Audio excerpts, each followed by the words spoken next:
والله يا جنزيره كنت بعمل لك عمل عشان خاطر اقربك مني، مش عشان خاطر اذيك خالص. بعد اذنك اخرسي واقعدي مكانك. حاضر يا اخويا روشه.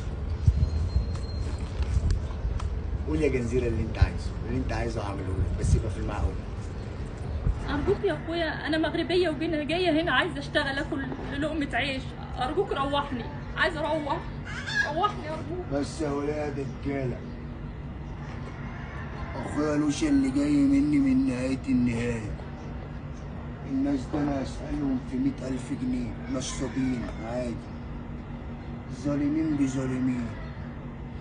والوليه دي تاخد عيالها وتمشي بره البيت عشان انا نوم عيشه تاني، واسبوع وهتلاقي ورقتها.